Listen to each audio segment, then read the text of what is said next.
Hello! Hey, you audacious faces! I'm Anne-Marie Alanis, and I'm an artist, performer, and storyteller.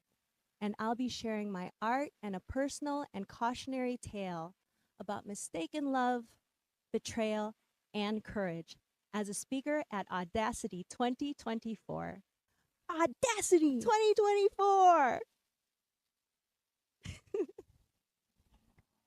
Hey y'all, Heather Parody here, and I am so excited to be joining you this year at the Audacity conference. Last year was so powerful, and this year's theme on dreaming bigger, setting audacious goals, and having the courage to take action on them, man, it gets me all kinds of fired up. So can't wait. Tomorrow, I'm speaking at Audacity 2024 Virtual Women's Empowerment Conference. Join me in the virtual world to engage with my art, hear my story, and meet some amazing speakers. Join me tomorrow on Saturday for the Audacity Summit. Let's go!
is audacity in your own words? Oh my gosh. Audacity. I mean, literally, so much empowerment, daring attitude, and opportunities for women by women across the world, expressing themselves for who they are. And I mean, wow, it's just so amazing. I mean, back then, many years ago, events like these never happened. But nowadays, they are. And women deserve to rule the world. Men have had their share. I mean, bye-bye, boys. Women are gonna take their own stand. I mean, bam, they're knocking down doors.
my name is Bethany and I am a 13-year-old Australian artist. Art, for me, isn't only just about creating and better developing my own skills and creativity, but it's also about my own journey to healing as a teenager going through depression and the battles life offers. Art for me is an escape from my reality, allowing myself to put my feelings on paper, whilst providing people with an insight into my emotional and physical well-being. I feel personally, for myself, I've gone through a lot over the past few years, and it was just at one stage when I finally turned towards art. I struggle expressing my own emotions, and art just seemed to allow me to do that without the need for any words or explanations, as it was all there on the canvas. Art is an important part to me, and I don't know who I would be or where I could be without it. But if there is one thing I have learned so far whilst in the midst of my journey, is that it's okay to forget who you are, and it's okay to feel empty or lost, disconnected, happy or sad, and even uninspired. Because in the end, something will grow, and that something is you. The prize is in the process. A quote that I often remind myself of. Sometimes on this journey, we forget all of the things that we're doing along the way, the things that we have accomplished, the things that we still have left to accomplish. We forget our why. So sometimes you need to just take a step back. You need to reset yourself. You need to remember who you are. You need to remember why you are on the path that you're on. And control the controllables. If you don't like something, change it. If you can't change it, change your mindset. Push, dig deep, find the grit, and just keep going. Hello, I'm Suze, and I am an art lover. I am an art educator, an art collector, and an art enthusiast. I am excited to be a part of Audacity's 2024 Women's Summit and sharing a little bit about my passion with you. I think that a lot of folks come into Web3 and NFTs with little or non-existing knowledge of art history, and that basically spurs me to create art history videos that show the relevance between what happened in the past and what is happening today with digital artists. I am also incredibly passionate about making sure that people from underrepresented communities get their share of the pie. Hello, I'm Rose Jade, a California-based watercolor artist who embarked on my artistic journey in August of 2022. Though I had nurtured a lifelong passion for the arts, it was the world of Web3 and NFTs that finally inspired me to bring my creativity to the public. Self-taught, self-realized, and self-actualized, I believe art is a journey towards self-improvement. I am excited to take part in the Audacity Conference for the second year in a row to celebrate and connect with other women in Web3 who dare to create our own paths of success. My name is Rika, also known as Nibianism on Twitter, and I am a hyperrealist artist from London. I specialize in creating custom portraits for people, and my artwork occasionally explores surrealism. I also come from another artistic background of prosthetic design and always find ways to use my artwork to inspire and make people feel good. I hope to continue using my craft to change the artistic world, and I often try to symbolize women, especially BIPOC women and men in my artwork, as I do find that they tend to be underrepresented in the artistic world. My main medium is pencils, and I use it as a form of my own expression, as pencils have a special place in my heart and will always remain despite any artistic craft I may decide to explore in future.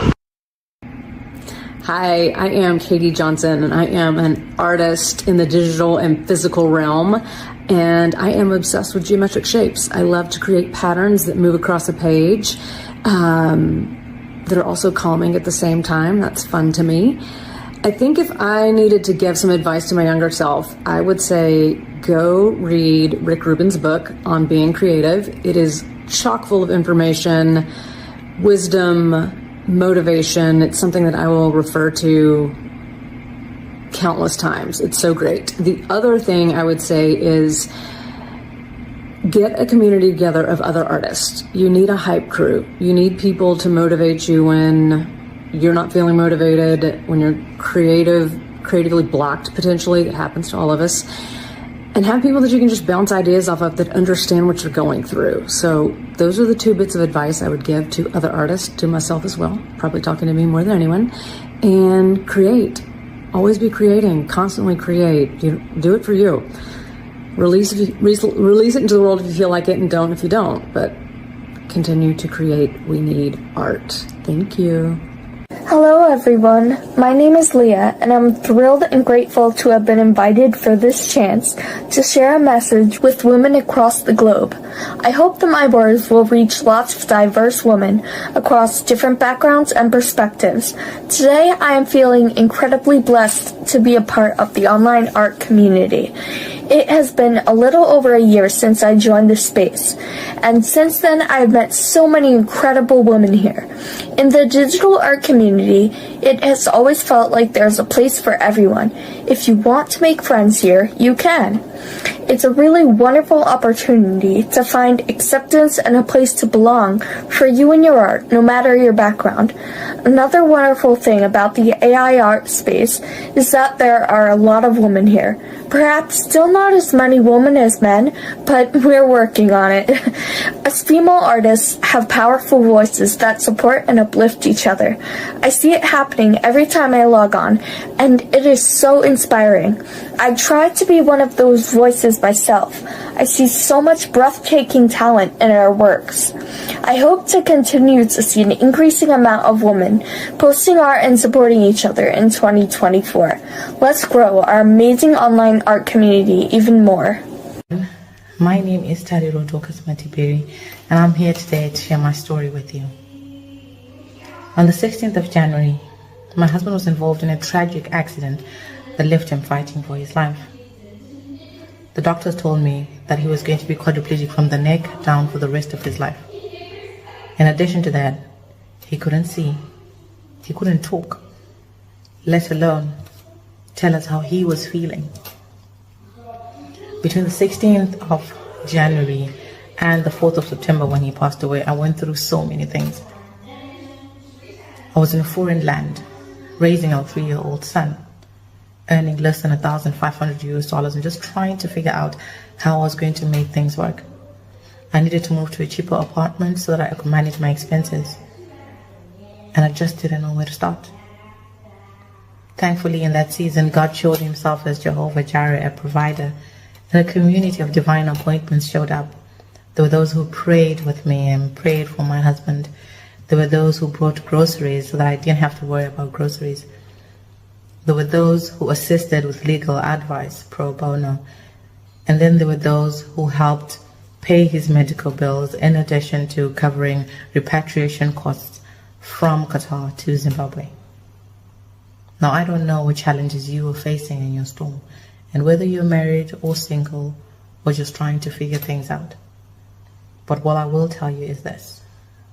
Whatever slippery slope you are facing, hold on and move forward. God is still writing your story. You are not alone. Hi, I am Shalina Kimji, an artist and a chartered accountant, born and bred in Tanzania. Looking back, art fascinated me since my childhood as I was always glued to the easel. At least that's what my teachers remarked. However, as I grew up, we did not have art classes in school, and therefore I used to enjoy drawing in various classes. I remember getting remarks saying I could go for architecture because I was very good at numbers, physics, and drawing. I did consider going for it. Unfortunately, I couldn't do it because I did not have an art portfolio.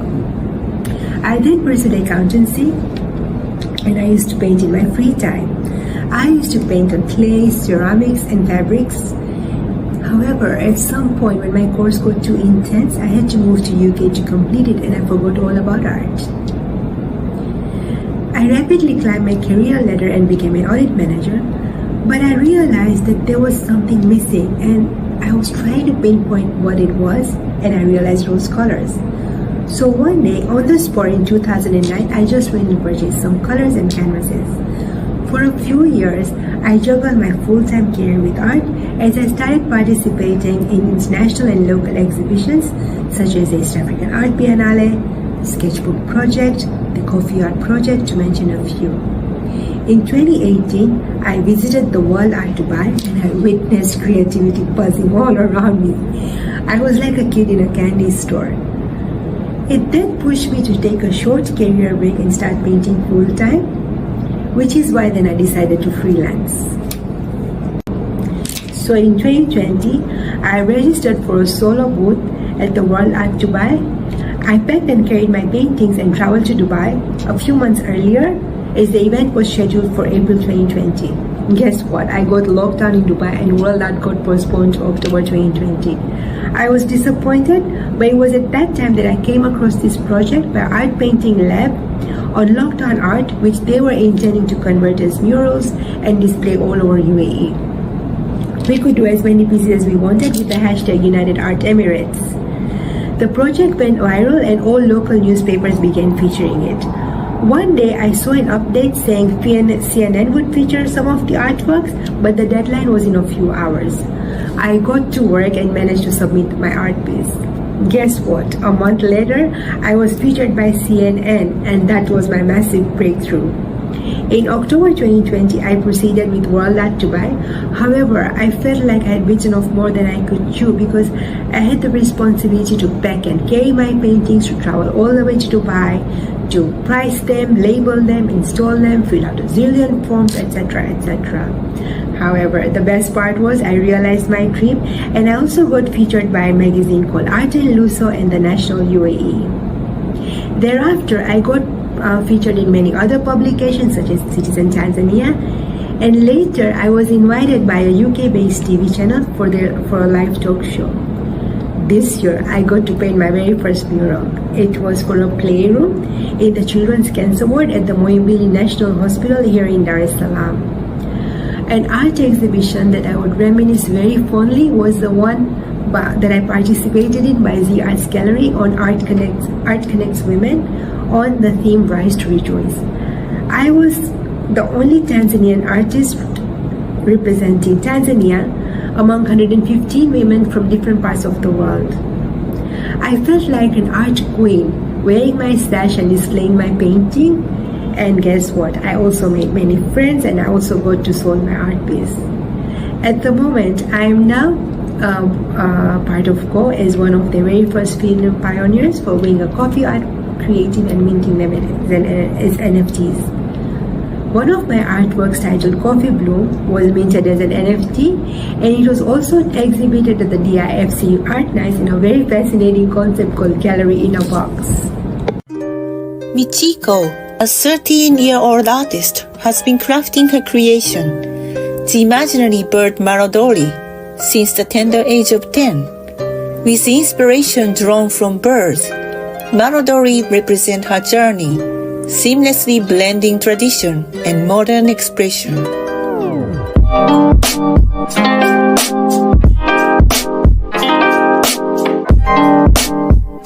Being Michiko's mom and Marodori's project manager, I find great excitement in presenting her art to the world.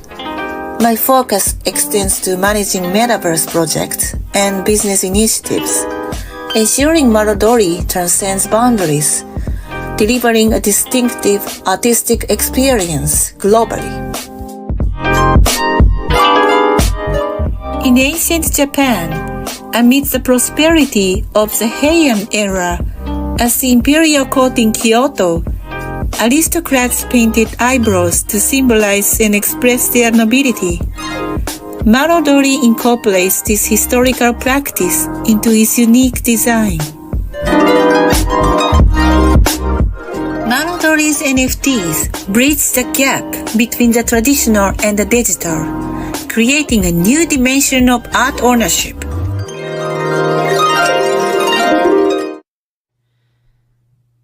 Hello, my name's Carolyn Hammond and I'm an artist, creative, business mentor and spaces host in the Web3 arena. I just wanted to share something with you that has helped me in my life in terms of being open to change, to staying open-minded. And what I mean by that is being open-minded is not just about adapting to change. It's about actively seeking new possibilities. The doors we push against represent the boundaries of our comfort zones. So by daring to explore beyond what is familiar to us, we unlock the potential for personal and professional growth. Consider this for a minute. Life is full of opportunities. In fact, they are in abundance. However, these opportunities that circle us only become tangible when we position ourselves in spaces where they are accessible. It's not a stroke of luck that opens doors. It's the intentional act of pushing against them with unwavering determination. So, as you begin each day, try and open your mind and embrace the twists and turns of life, for they may lead to unexplored possibilities. Thank you for listening. My name is DC, noordinarygirl.eth on X. I am from the beautiful island of Trinidad and Tobago. I want to share how loving myself unconditionally has given me courage I never knew I had. Last year, I was diagnosed with vitiligo. That's an autoimmune disease that affects your melanin in your skin. At first, I struggled to accept the patches of lighter skin now dotting my brown complexion. But in the months since, I've undergone a journey of self-discovery. Though it shook my self-image, my vitiligo diagnosis gave me the courage to see that true beauty comes from within. My skin does not define who I am or what I'm capable of. Through practicing self-love, I've become braver in all aspects of my life. I pursue opportunities that once intimidated me. I initiate conversations with new people without hesitation. And most importantly, I make the choice each day to love myself wholly and unconditionally. I share a glimpse of my story to remind you that you are enough just as you are. Do not let challenges or judgments prevent you from boldly loving yourself. You have a powerful inner light. Let it shine. Hi, this is Edge Stretching. My contribution for the Audacity Women's Summit is a reflection on fear. I hope you like it. Here it goes. Fear waits for the passage, the weakness, and from there it enters, even when there is no real danger, without being noticed. It gives you an undefined sense of malaise, inexplicable and often changeable. You barely see it. It crawls slowly inside you, looking for open wounds, feeding on older fears. To get to the brain, cloud it, pervade it, immobilize it. Fear always gets what it wants. The fear of losing makes you lose. The fear of moving makes you immobile. The fear of loneliness makes you alone. The fear of others makes them aggressive. The fear of letting go turns you into stone. Fear does not exist like sadness exists, like anger exists, like melancholy exists. Fear does not exist. It's no use. It does not make you grow. It doesn't make you stronger, but only helpless before it. Fear doesn't exist. It is insubstantial. If you look at it, it gets scared, retreats. It is annihilated. Let's get to know it, recognize it, and destroy it. Hi, all you audacious women out there. The challenge I chose to accept today was to come up with something inspiring to share, maybe a story or something personal. If you were to ask me to relate something inspiring a few years ago, it would have been a video of me in Split or Sarajevo or Belgrade. Something inspiring and sexy. Well, my life isn't exactly sexy right now. Not bad, but definitely not sexy. If you asked me this question a few months ago, I suppose I could have shared some stories about some intense challenges that I've had to overcome. Because overcoming challenges also makes for a good story. Like Luke getting his hand cut off or almost freezing to death but ending up becoming a very powerful Jedi. Or Frodo going on a suicidal quest through the heart of Mordor but succeeding in destroying the ring.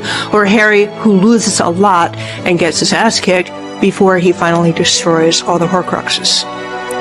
Or maybe that influencer who loves to show images and videos of them working from an island in Greece after telling a story about how they were broke and homeless a year ago. Not only do I not have a traditionally inspiring tale to tell, I don't feel like talking about my specific challenges because, at least for right now, these things feel private to me. Honestly, on a hero's journey, I'm somewhere in the middle of the story that gets edited out. The story of what I'm going through right now is of little use for exposition or plot advancement or demonstrating a character arc.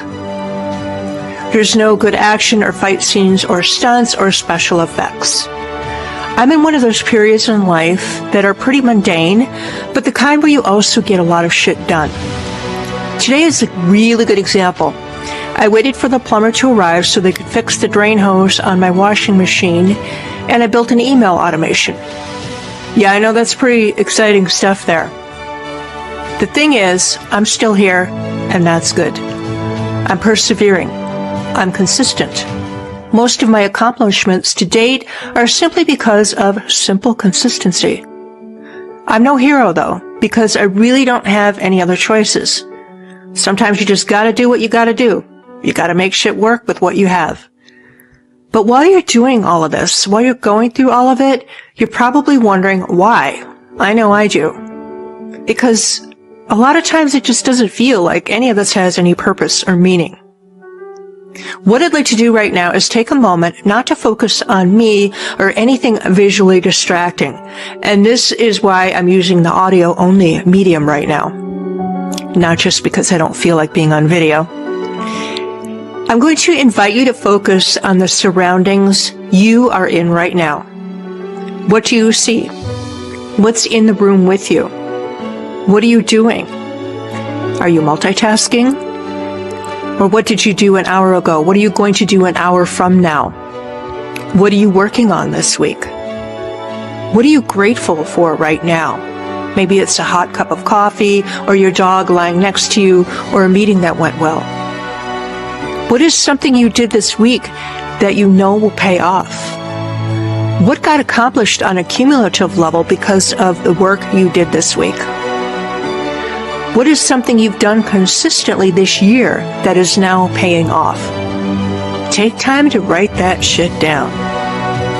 And as a bonus, for extra credit, review this list every 6 months to a year. Believe me, it is really powerful. After you do that, throw a party for yourself. I guess I'm proof that everything doesn't have to be exciting or dramatic to be worthwhile.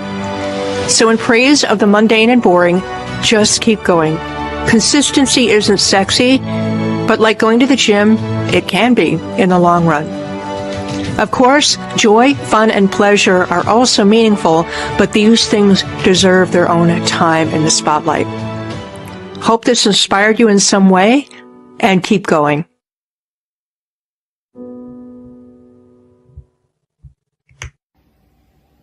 My biggest fear is being left behind, not being connected to my family, not understanding what's going on in the world today. I created Onboard 60. Over the last 2 years, I've been learning everything I can about these new technologies. Onboard 60 is my project to reach out to other senior citizens so they can stay connected also. My virtual business card is on Cyber,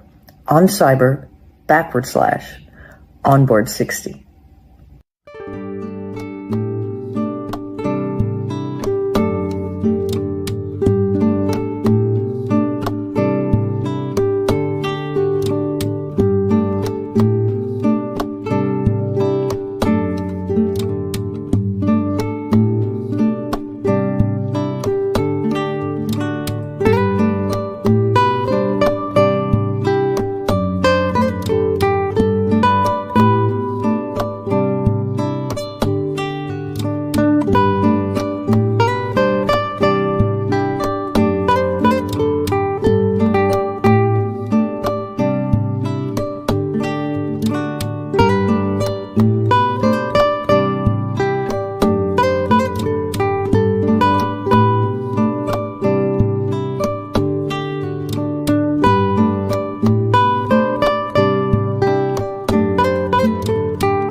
Welcome everyone to our How to Get Media Attention for Your Brand workshop.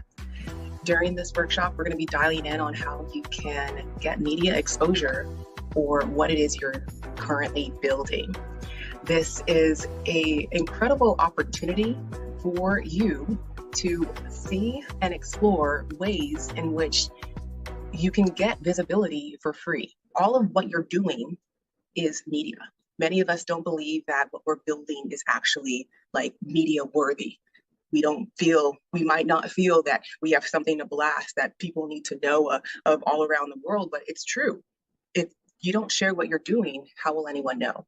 So I'm going to go ahead and share my screen, and then we're going to get started with this presentation. This is a type of attitude I want us to all have as we're working on getting visibility for what it is we're building.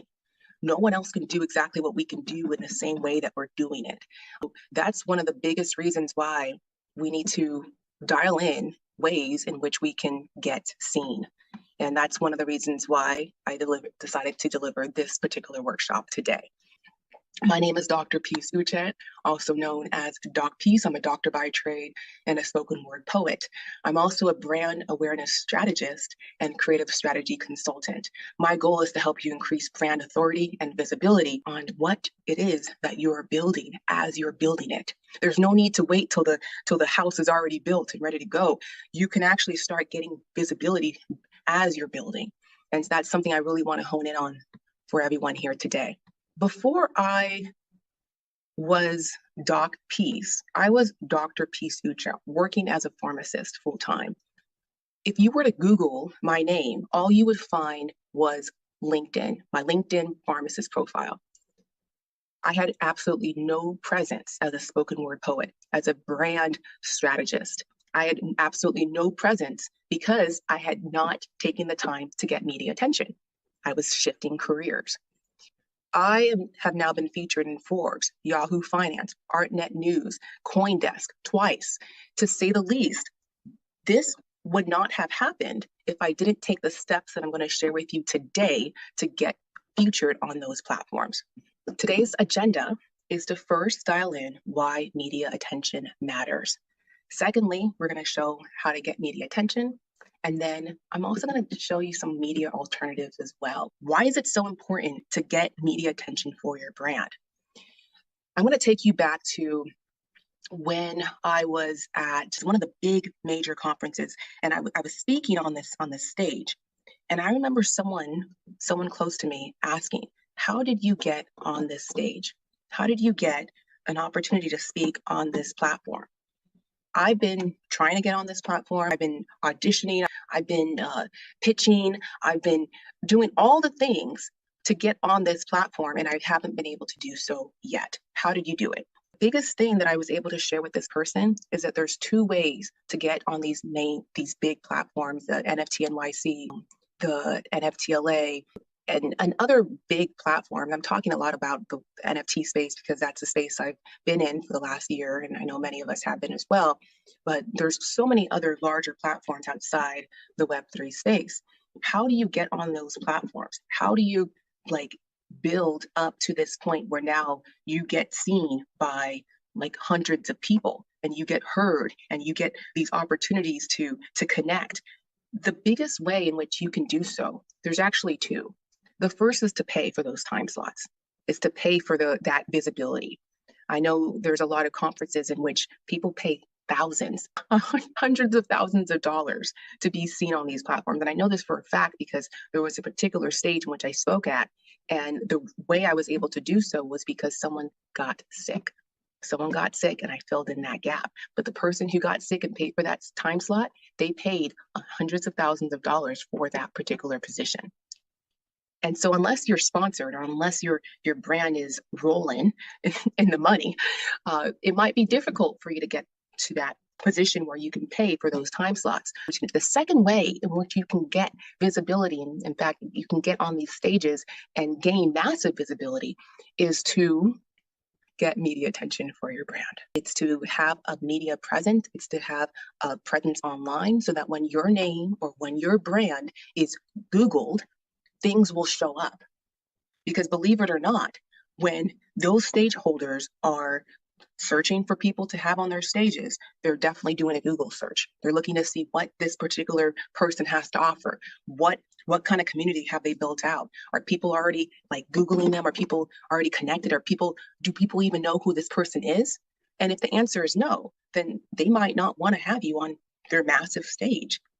And so this is why it's so important to, from the very beginning, dial in your media presence so that you show up when someone Googles your name. And even if you're not looking to speak on stages, there could be opportunities in terms of working with clients, big clients, or collaboration opportunities in which someone might Google your name and want to know more about you outside of your website, outside of your social media. And if there's no media presence, if no one's talking about you in the third sense, like if it's not just you talking about yourself, then there's no credibility. There's a lack of credibility. So this is just a couple reasons why media attention matters. More eyes equal more eyes. The more eyes you get, the more eyes you get. The more visibility you get, the more it's a ripple effect. So the more people see you, the more and more people see you, and it just becomes this exponential growth for you and your brand. And it all starts with getting that first article and the next article, and building that media exposure makes more people actually want to cover you. Go figure. So the first way to get media attention is to make a golden media blast. Many people might know this as a press release. I call it a golden media blast. And the way in which you're going to do so is to understand that everything that you do in your business can be newsworthy if you say it in the right way. Something that people will actually not only want to read, but will actually get approved on various press release platforms. I have a whole template that I've created for you all today on how to craft a press release that will get approved and will go out on press release platforms. Press releases allow you to officially showcase what you've got going on. As soon as you put out a press release, it becomes official. It's more than just an advertisement on your social media page.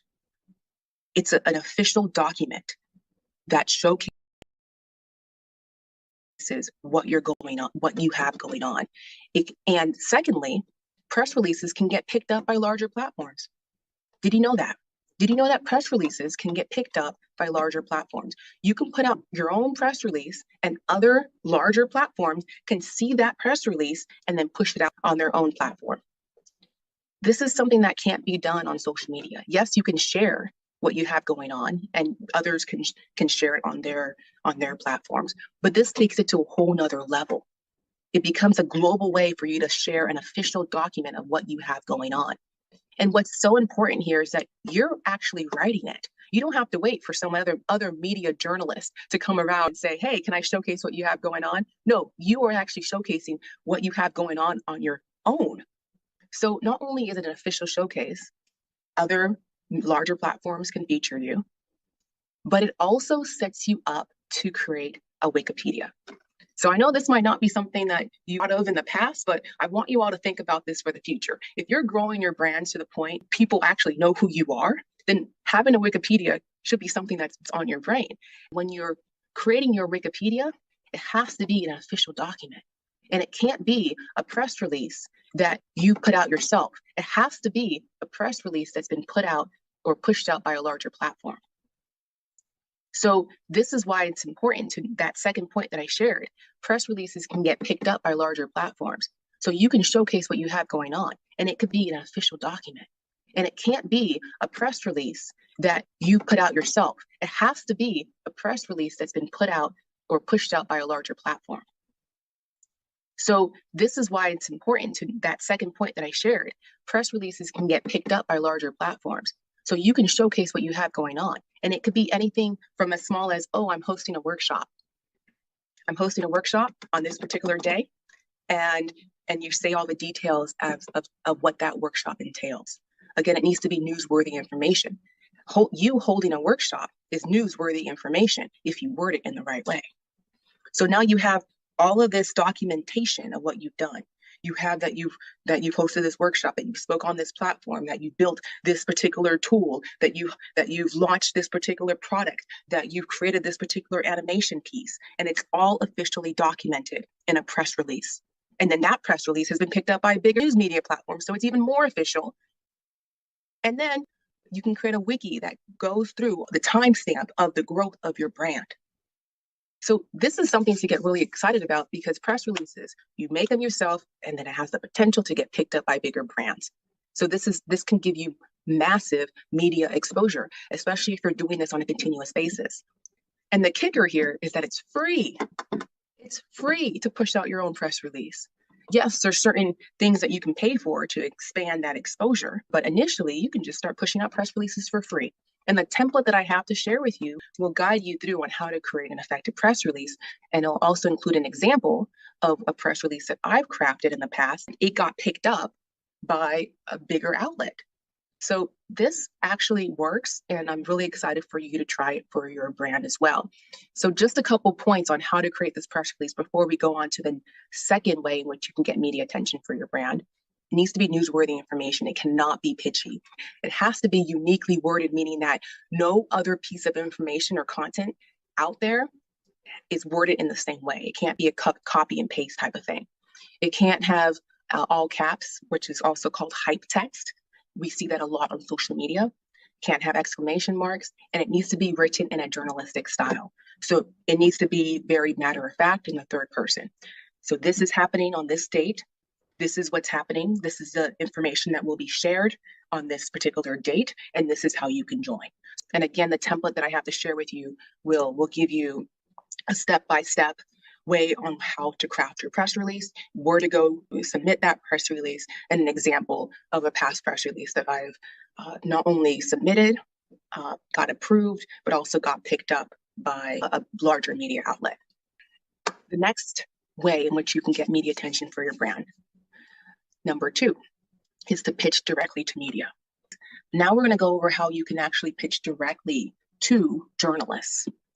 This is a platform called Help a Reporter Out, or HARO. HARO connects journalists who are seeking expertise from experts like you and me to create their content. They're looking for sources. You go to this platform, create a login, select I'm a source, you create your profile, and then you would immediately get pushed out emails, 3 emails a day that you get Monday through Friday, with opportunities to get featured like in these massive articles. For example, Fox was in one on Friday. Fox News was looking one on Friday. Fox News was looking for information on a particular piece of content, and they're looking for sources that have that information. You'll be taken to a screen like this. This is the most important part, the HARO preferences. This is essentially where you tell HARO what you're specialized in. This master HARO signs you up for all of them.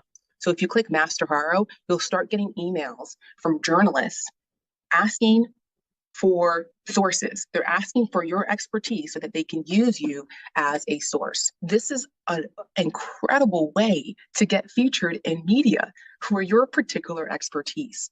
Okay. I want to share with you an example of an email from HARO. It's Monday afternoon edition, because again, they have multiple editions that go out throughout the day. They break it down into the different topics. I'm going to scroll through. And then in the parentheses, you can also see the platform that is actually looking for that source. You can scroll down and again and see these major platforms. There's so many different topics and a lot of big platforms that are looking for experts. Let's look at Squarespace website owner to share opinion on the website builder, right? Many of us have probably used Squarespace. So they're looking for someone like you or me who's used this platform to share their opinion on Squarespace. And you can see that the particular journalist who's asking for this, her name's Emma. You can see her email. Now you can email out a pitch sharing your expertise. And you can also see what it is that she's asking for. So you would respond to this pitch answering all these questions. Once she reviews what you've pitched, and if it's in alignment with what it is that she's looking for, then she would feature you in Website Builder Expert is that media outlet specifically. So you'd get an immediate feature in this Website Builder Expert platform. How easy is that? And so if you were to receive these emails, a couple of them a day, and you were to pitch at least one of these journalists a day, imagine how much massive exposure you would get for your brand. And again, this is a free platform. So those are two massive free ways in which you can get media attention for your brand: creating your own press releases and then pitching journalists who are looking for experts like you to be featured on their platform. Once they email you back saying, yes, I would love to feature you, you can make that direct connection with that source. There's been so many times where I've pitched out a pitch to a particular journalist, and then they've come back to me directly asking me specifically for my expertise. So they didn't want to go through Haro anymore. They don't need to go through Haro. They know that they already found the experts. So they just reach out directly to you. So you can make that connection with a specific journalist so you can get featured regularly, on their media platforms. I want to take the time to go over some media alternatives. There are three main media alternatives. Many of us are familiar with stages, like virtual and in-person stages. And if stages have a marketing budget, they're marketing for you. So this is an important question to ask when you say yes to speak on a stage. If it's a small stage, as long as there's a marketing budget, not only do you get that practice and opportunity to speak to a new audience, but you also get free publicity. So that's not something to keep in mind. When it comes to podcasts are evergreen content. So they will forever exist. Even after the podcast stops taping, your podcast episode will forever exist on Spotify or YouTube or whatever platform that podcast went on. So that's something to keep in mind. That's massive exposure because you're on somebody else's platform. If someone Googles you, you will show up because you've been featured on that podcast. Twitter Spaces could be evergreen as well if the space is recorded. When I led a space with Lauren Turton, we would record those spaces and push them out as podcasts as well. So there's a lot of potential there with podcasts, Twitter Spaces, and in-person virtual stages as well. One thing that I really enjoy, though, is blogs. Blogs don't require you to show up in real time, and they feature your expertise.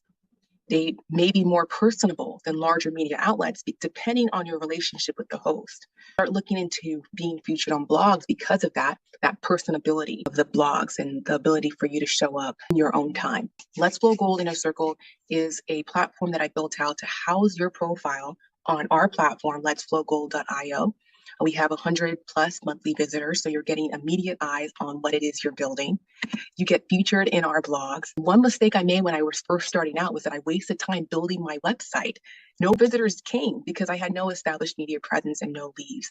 So this solves the problem of obscurity from the very beginning. You get immediate eyes, continuous exposure, workshop style meetings to help develop these media pitches, your outreach strategy, and all of the components of building a media presence. That leads us to our last slide here. We've gone over a lot today, but I want to make sure that you get the opportunity to get the Golden Blast template to create your press releases and start getting featured on other people's platforms. So all you have to do is go to bit.ly/media blast, or if you have your phone handy, you can take a picture of that QR code. But again, it's bit.ly/media blast. So you can get that template and start building that press release to get media exposure.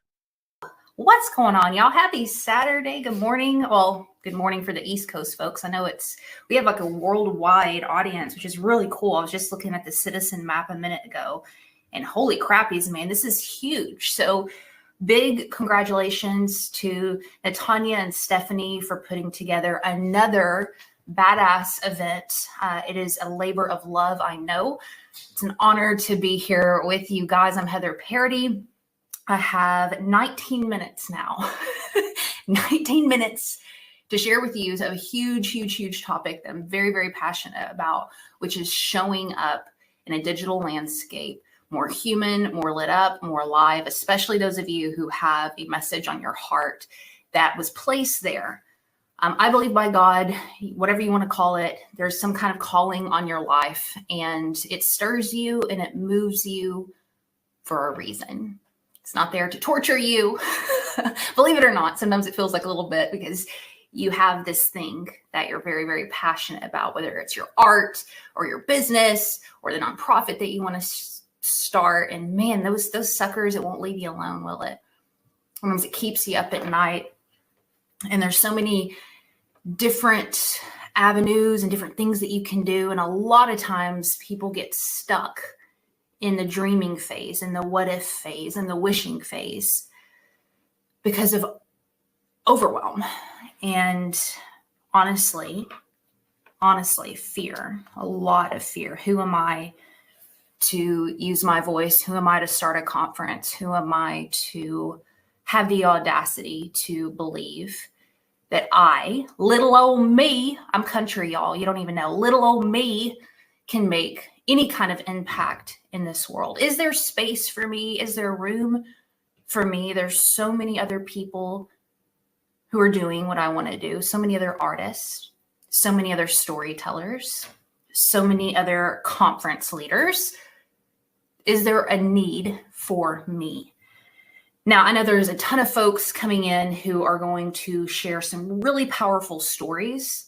I'll give you a lot of motivation, a lot of empowerment. What I wanted to do in now our 17 minutes together, I'm keeping an eye on it, leaders, y'all, I'm watching, is I wanted to give you some very tactical things that you can do today that will move you forward in your digital presence, in your digital identity, and the thing that you're wanting to start. And I can speak with conviction and confidence about this topic, not only because have I done it myself, and I'm currently wading through the water myself. I am a practitioner, but also in my business, this is what I do is I work with folks, not just women, I work with men and women to bring digital products online.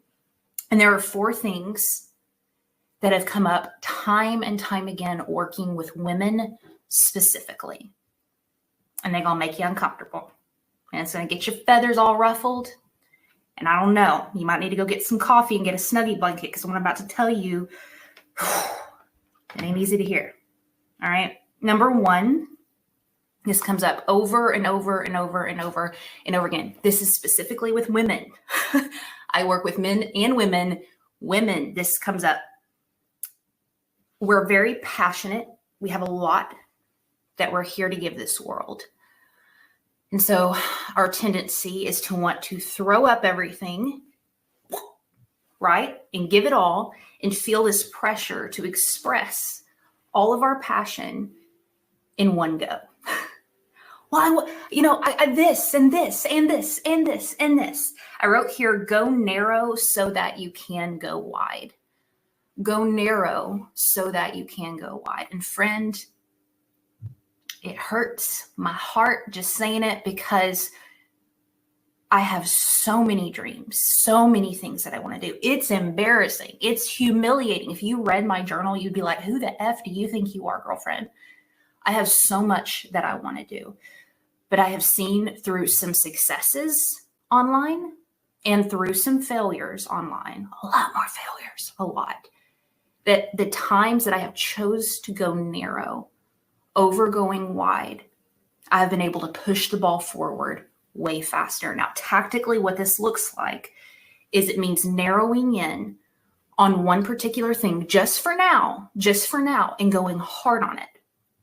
What happens is when you can do that, you build traction to be able to launch other ideas out there. You don't have to do everything at once. You shouldn't do everything at once. You can't do everything at once.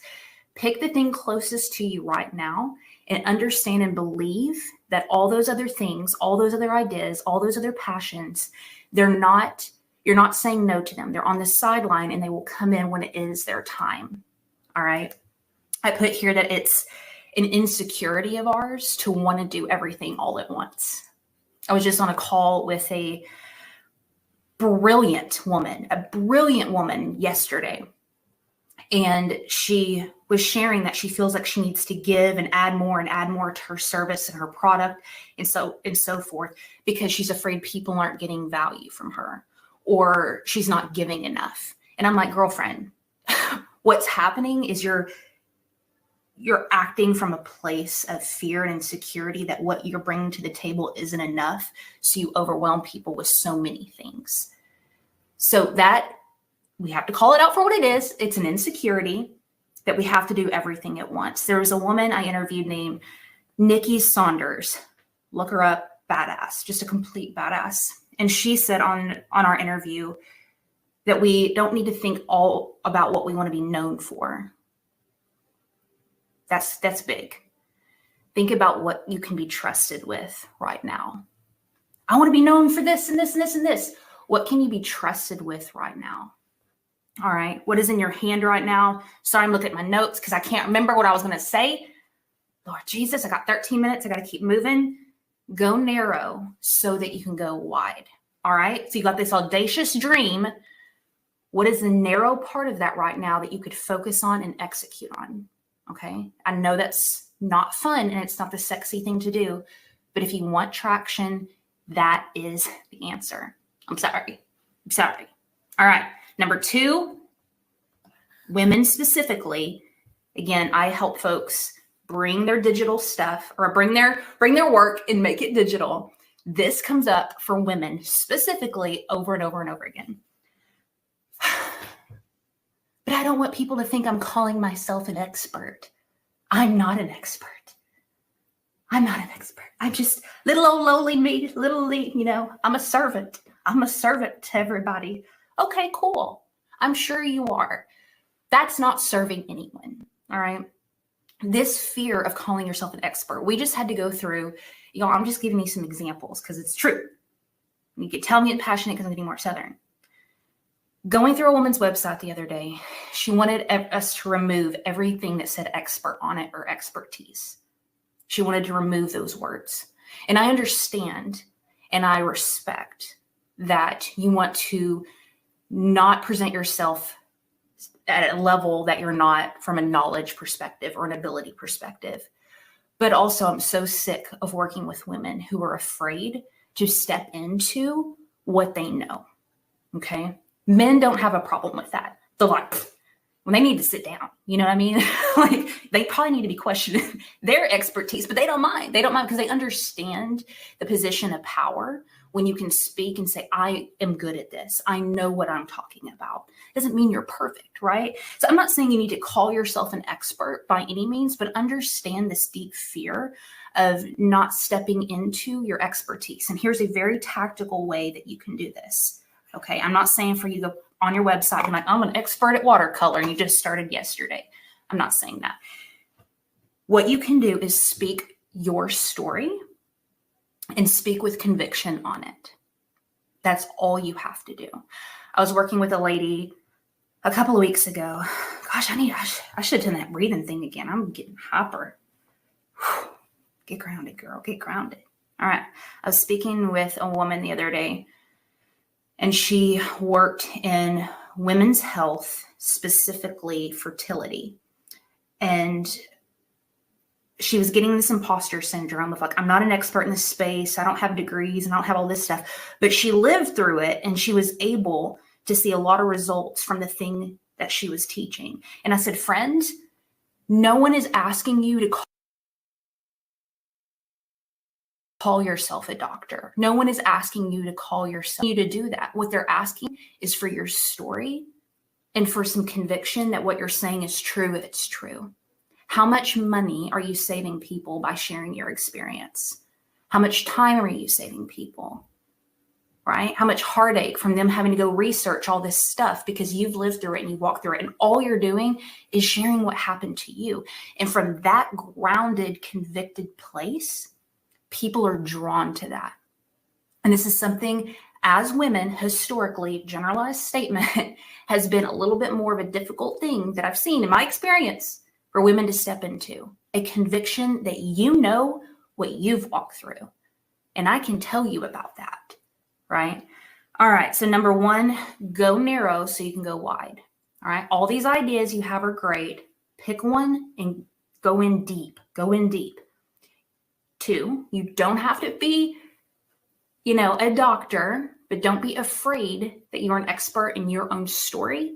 your own conviction, and you can speak from a very grounded place and a strong place from that, okay? Number 3, y'all know I got to do this one. Anybody who rolls in my circle already knows what this one is. Launch messy. Stephanie and Natanya are in the back, and they're probably like, praise of Jesus. Launch messy. Launch messy. There is no way that you're going to figure out what your art is, what your business is, what your platform is, without first, through trial and error, figuring out what it's not. And that only comes through putting it out there, playing with it, and letting it show you what it is. We get in our ego and we think, oh, I'm creating this. This is all me. No, that thing's a living entity, and it's going to work with you, but it wants to be respected, right? And taken care of. I know this sounds weird and woo. I usually have the book with me right here. It's called Big Magic by Elizabeth Gilbert. Game changing, absolutely game changing. But the idea that our ideas are calling, are living entities, and if we don't do something with it, it'll move on to somebody else. I have a friend who's convinced he came up with the Uber idea. He's like, I came up with that idea. I'm like, no, you didn't. He's like, yes, I did. Well, you didn't do nothing with it, right? Launch messy. This is kind of a bold statement, but I'm willing to make it, and I'm willing to stand by it, is that this need to perfect is extremely selfish. Extremely. It is all about you. It is about your ego. It's about how people perceive you. And friend, that's not coming from a place of judgment. It's coming from a place of deep empathy, because I've been there. I want to control what people think about me, because I want you to like me. I want you to think that I know what I'm talking about. I want you to like my freaking reel. You know what I mean? I want to control your perception of me. So I'm going to hyper focus on stuff and nitpick it and put out less, right? That's what we do. This fixation on perfectionism is all about you. It's insanely selfish, right? People are not paying attention to you at all. Like, if y'all get into marketing, you'll know this is true. It's hard to get people's attention. You can wave your cute little flag 247 and people are like, what? Huh? What? Nobody's paying attention. They're so distracted that you can put out work messy and imperfect, and nobody cares. And if they do care, they're bored AF, okay? They need to get a freaking life. Nobody is paying attention. You can launch messy, all right? I need to move on along because now I got 6 minutes. So what have we talked about so far? This is tactical things I've seen come up over and over and over again with women who have big hearts, big ideas, a big calling on their life. And these are the things, I swear to God, the conversations I have on a weekly basis over and over and over again with these women about the resistance that keeps them from putting their work out there. Go narrow. I'm going to say it again. Go narrow on your idea. I already forgot the second one. Lean into your story. Own what you know. Launch messy. Here's the last one. Are you ready? I'm circling it. Go more human and speak to core wounds. All right, I got 5 minutes, so this is going to be heavy AF, but I don't care. We have a gift, an intuitive healing gift. Now, I have what they call masculine energy. I'm very type A. I'm very driven. I'm very organized. And I get offended when people start telling me that I'm a feeler and I have this next. I'm like, what is that supposed to mean, Paul? Because I just had therapy yesterday. And my therapist said, when did you learn that feeling didn't mean that you were strong? And I've had this narrative in my head for years, and I'm 37 and I'm trying to break it, that my intuitive nature that my DNA, that my stance, my presence in this world as a woman is not weakness, that it is a power that we have to start leaning into. Because when I think about being audacious and being equal to men and having the seat at the table and all this stuff, my tendency, and I'm telling on myself, friend, my tendency is to think I need to emulate, mimic the energy of men versus embrace and embody the energy of a woman. And part of that is the part of it, not all of it, part of it is the ability to speak to core wounds of people directly. We can get to the heart of a matter like no one else. We can see things, we can feel things, and we can speak things. So with your art, with your music, with your business, with your conference, with your book, with whatever you're doing, what is the underlying thing that no one is saying that you have been uniquely positioned in this world to say and to speak? We don't need to run from it, hide, be bashful. And friend, I love technology. I love these tools, but nothing is going to take the place of your physical voice, your physical, beautiful face, and your physical energy, right? I'm not sure in 10 years that any of us will ever meet, like physically. I'm sure at some point this will be the norm. That's cool, right? We will always need to see your eyeballs and hear your voice and feel that human. And women, a lot of times we want to hide from cameras. It's funny because when we do a lot of building out of things for folks. When I ask a man for his photo, I immediately get an email back. I'm still waiting. I've been waiting for weeks for some of my female clients to send me their photo to make a quick video. Now that sounds crazy to some of us in this room because we're creators and we're makers, right? That's a reality for a lot of women. We need to see your face, hear your voice. All right. So I know I'm out of time here. I just want to encourage you that there is a reason that something is poking at you, poking at your heart. It's a calling on your life. You have every right to pursue it with full abandonment. Please learn from my mistakes. Go narrow at the beginning. Step into your expertise.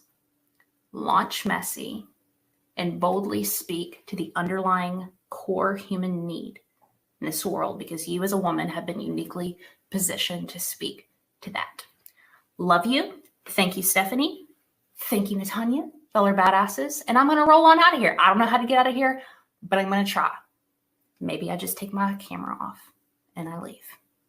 I hope this worked, because if I was just talking to myself all day, I had a good time. That's it, y'all. Bye. So my name is Wildy Martinez. Many know me as Wildflower or Wildflower Fields. I try to make that my artist name, but Wildy is my actual name. Some people pronounce it as Wildy, but I am Dominican American, and my name is pronounced in Spanish. So I was born and raised in New York City. I knew right away since I was 6 that I wanted to be a fashion designer. I was really blessed to know that that's what I wanted to do, because one day I saw shiny dresses twirling in a window display, and I told my mom that I wanted to make dresses. And really lucky that my parents saw that in me and really supported that decision by, encouraging me to draw and buying me supplies. And at the age of 12, I ended up applying to a specialized high school called Fashion Industries, and I got in. And for 4 years of high school, I was doing fashion already and doing shows in New York City. So that led me going into FIT. I still love fashion, so I kept going. And that really led up to almost 20 years working as a fashion designer in New York, in the fashion industry. And I'm sure as many of you, when 2020 came along, our worlds, turned upside down. Mine did, because I got laid off. Luckily, one of my freelance jobs that I did with a friend became my full-time job, and that one was a very purposeful job, because we supplied employment to women rescued from sex trafficking. So I always loved using like fashion and art to help women in crisis at that, and doing advocacy for anti-sex trafficking. So it was a very heart emotional work to do, because it was real women and real lives. And we would joke around like, one t-shirt can save a life, because it literally did provide for women in Nepal to have jobs with dignity. Anyway, so I was doing that. However, time was slower. I wasn't going into an office for 12 hours a day. And there was a lot of things happening, and I decided to go back into creating art for myself, for therapy, for healing. And I was doing a lot of art about colorism and expressing how that affected me growing up. And this is where my journey of self-embrace really started. Questioning things like why, about certain things in my culture that were I grew up listening to that weren't right, and that led me to really like embracing my African heritage. And I was like, I want to be able to celebrate this part of my life too, that my culture necessarily doesn't really embrace. And I know Lemni is here, she's Dominican, and maybe a few of you have grown up with colorism and kind of the confusion, or just the internal war about who are we and who we identify as, and the things that perhaps are not celebrated being kind of not played up. So I used to straighten my hair before, and to blend in, and it's like that internal war, especially as women, of fighting to be unique, but then that fear that comes with like, what if we stand out too much? Around that time in 2021, I joined Web3, and that's when this conflict and this insecurity of mine of being comfortable with my own skin, that's when I kind of brought it to the forefront. And that's when I created an art piece called Wildflower 38. I had turned 38 at that time. And it was a fashion illustration with vitiligo on it. And vitiligo is a skin condition that removes melanin. So it's autoimmune, and it removes the melanin from your skin. So I actually was brown, and I lost all my pigmentation. And I actually, that journey began when I was 25 years old. So I wasn't born with it. So that led to a lot of emotional distress. Whoever has any skin diversity or diagnosis, it's something that you can control, but you cannot. And because I worked in the industry, I felt that pressure of looking a certain way. So I actually was hiding that I had it for many years. I would put a lot of makeup on my hands. That's where my melanin left first. I would just dress. I would put scarves on. I hid for a good 10 years of my life. And that piece, Wildflower 38, was me telling the world, I'm done hiding. I don't want to hide anymore. And I'm putting it on an artwork, and I'm sharing my story of having vitiligo. And that's when everything changed for me, because I didn't realize how many people have it too. Obviously, it's definitely more normalized now than it was 10 years ago. I would have conversations on X, Twitter, with moms with kids that had it, and how to navigate through that. And also just women who had other like insecurities or things that brought them shame come up to me and feel like they could they related to my story and they felt seen, and that catapulted, I guess, my journey into celebrating diversity and shining the light on vitiligo. So I add vitiligo to a lot of my art pieces. I open up the dialogue around what it is to enter the journey of self-embrace. I call it the art of self-embrace, embracing those things as women that we maybe feel like are ugly or are like, you know, not how the standard beauty is, or it doesn't fall in, it doesn't align with what the beauty standards are of today. And how can we disrupt that, especially as women in tech? How can we keep disrupting these norms that are not actually norm? And how can we tell the world that it's full of color, you know, it's full of uniqueness, and it's full of we're just we have to keep fighting that narrative, especially as women. We're already such a small percentage here in the Web3 community, here in tech, even in the art industry, even in fashion, like especially in fashion. How can we change the narrative so that the young generation doesn't have that pressure that we've grown up with, especially if you are a millennial or older than that? Like, I grew up in the 90s, just all these standards that were unrealistic.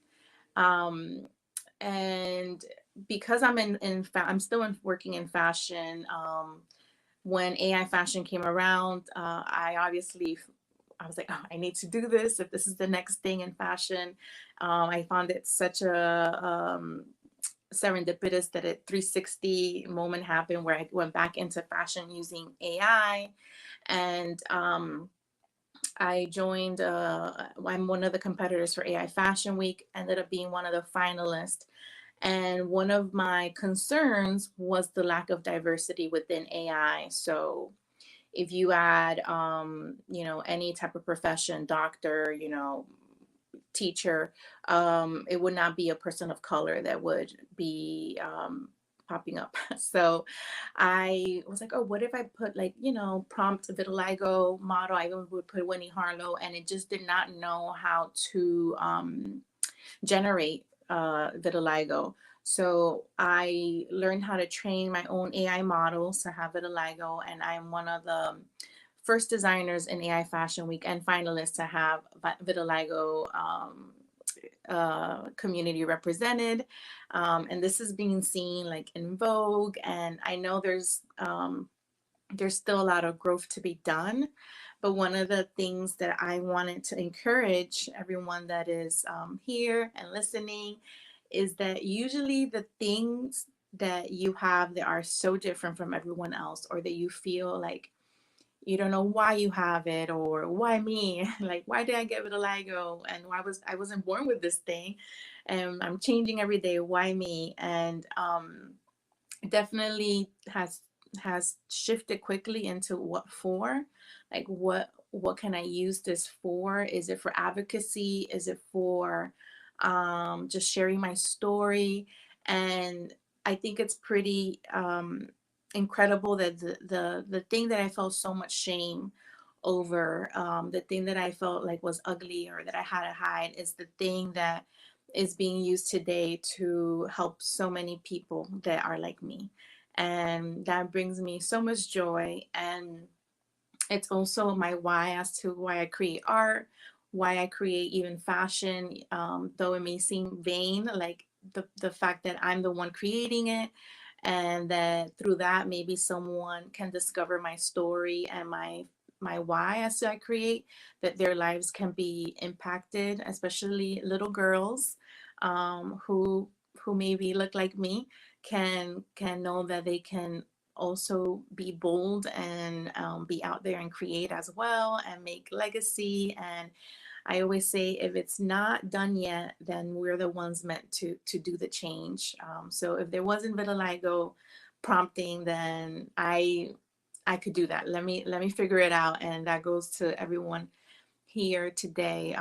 If you see something that needs change, that is not representing your community, representing your culture, then this is definitely the moment to do it, to embark in that journey, however it may look like. And it is really just taking it step by step. So I really thank the Web3 community for, I think, for allowing me to giving me the space, I think, to express myself. I think Web3 is the only community that you can have like 500 hats and put it in one hub.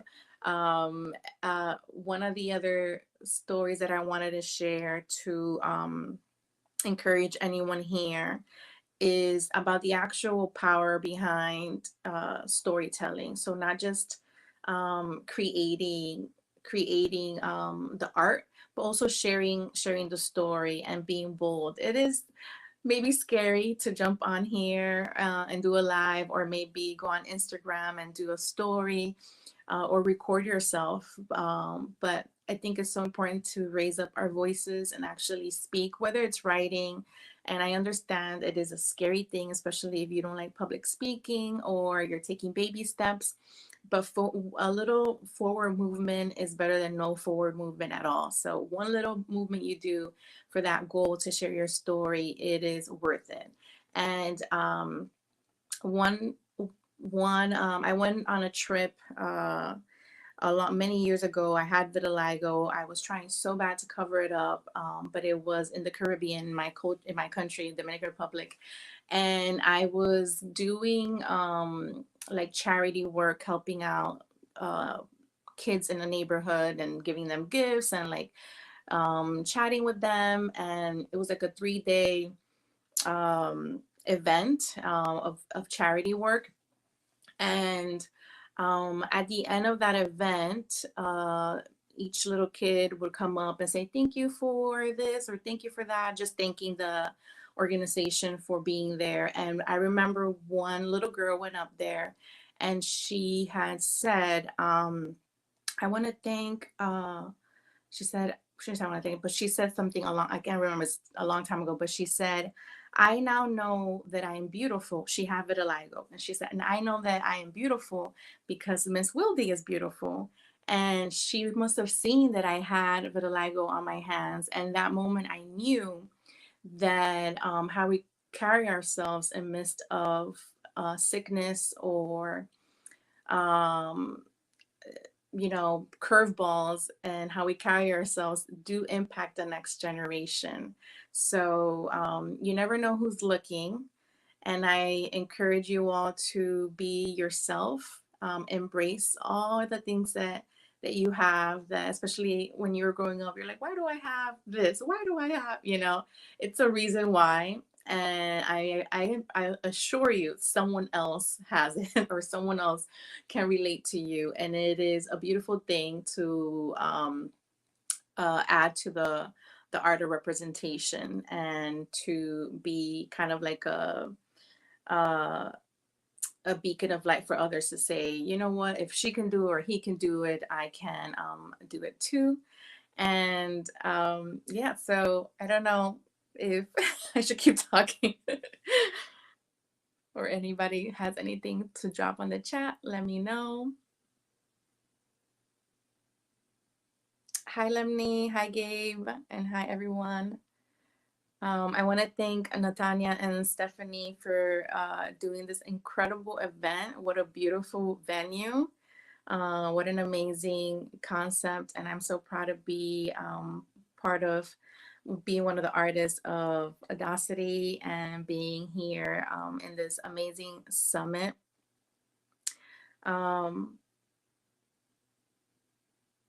Amazing. There's no questions coming in. I'm just hopping in to say, since you have the On Cyber open, people can definitely just pop in with questions in the chat. So yeah, if there is any, I'm just saying they might. So since you are on Cyber as well, that's definitely an option. So if there is comments or questions that anybody wants to pose, use the chat box in the space on the left-hand corner. We'll just give that a few minutes. Yeah, So I'll step out just for that, but just for everybody to know. Yeah, I'm here if you guys have any questions.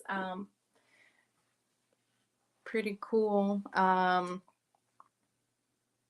do have, let me see, is anybody asking? Hi everyone. I'm on Cyber as well, and here on my on my computer. Oh, sure.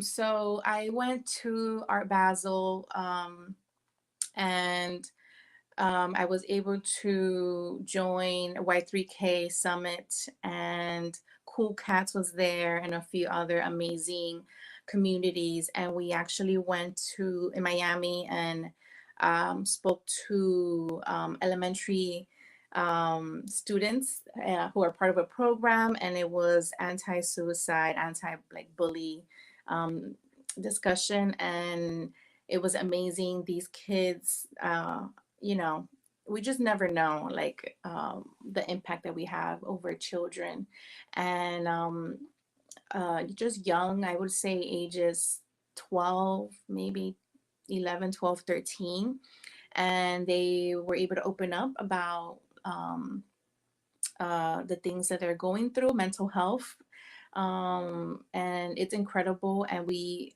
basically there was a lot of artists there, and we spoke to them about using art as an outlet, right? When we are trying to let those emotions out, how we can use art and music. And it was a beautiful thing. I do want to say that we're going to do it again during NFT NYC in New York.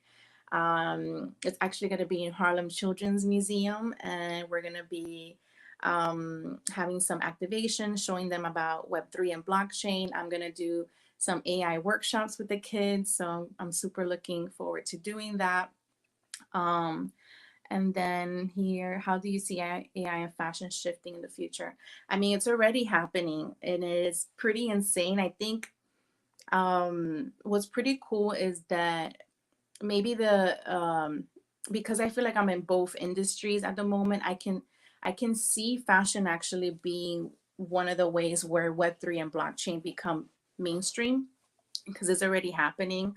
For some reason, AI tech is just like a smoother window into Web3. Like, it becomes a little bit more like understandable why we would use this type of system or ecosystem to record information, especially in fashion. So one of the main examples that I'm seeing right now is Norma Kamali. She's an amazing American fashion designer, and she has trained AI to be her assistant to record her fashion designs throughout her 50-year career as a designer. So it's all in a database, and instead of it being in a museum somewhere, it is in the blockchain and with AI, and it's pretty cool to see companies do that. I'm seeing a lot of editorial campaigns where it's all with AI. Digital Fashion Week now is becoming aligned with like New York Fashion Week and Paris Fashion Week and Fashion Week in general, where there's an infusion of AR, VR, AI fashion. Steph Young, I don't want to mess up her name, but she's doing a crossover between physical and digital. Let's say the model is walking down, the runway, and you hover your phone and you can see the actual digital wearable on the model through your phone, through your glasses, if you own the Ray-Bans, or I'm sure Provision too, you're going to be able to see the show, and there's not actual real clothes on the model yet. So there's definitely already a huge movement. And then I see, yes, Gabe. I had a collaboration with my son Luther and Tezos. So my son has a NFT. I think we sold out already. We did 4 pieces. Whoever's been here for like 2 years or a little bit longer know that last year we were living on Twitter. I mean, I still am living on Twitter, but it was just the spaces. Like, we were in spaces 24/7. My son was home with me, so I didn't want it to be where mommy is starting a new job and you're not involved. So I allowed him to listen into safe spaces with me. He knows what NFTs are, and I said, would you want to create a collection together? And all the money goes to his fund, and these are actually his pieces of work back here, if you guys can see it. I don't know if you can. Oh, you can. He's an amazing artist, so I'm like, we could collaborate together. And he lent me all his beautiful abstracts, and we added fashion gals to them, and it's really fun. I had to tell my husband to take him out because he would be here with me doing this live as a little future artist that he is. Let me look over here. Do you have any idea on how to represent Dominicans? I think if you're a Dominican, you're the representation. Like it's showing up, talking about your culture, not being obviously no one being Dominican. Like we have so much pride over our culture. It's showing up and showing your unique story. Even I had a collaboration with Coffee Coin. If you guys have seen Coffee Coin, if you can apply, I encourage all artists to look into it. But we created a coffee bean together, and they put my art on the packaging, and then you buy the coffee, you get an NFT. And because coffee, if you're Dominican or Latino, is so important to us, like I need coffee. I injected my story with my grandmother, my Dominican grandmother, and how one of my core memories with her is drinking coffee with her in Dominican Republic, and then drinking coffee with her here. And how I started drinking coffee when I was 7, because that's how Dominicans are. And I know my friends here can not leave me hanging. We're not lying. We drink coffee since, it's like a little bit of coffee and a lot of milk when you're young. But yeah, injecting these stories that are part of our upbringing, and adding them to, it doesn't need to be like a bold Dominican flag, but in your storytelling, there's going to be things that because of your upbringing is just going to seep through.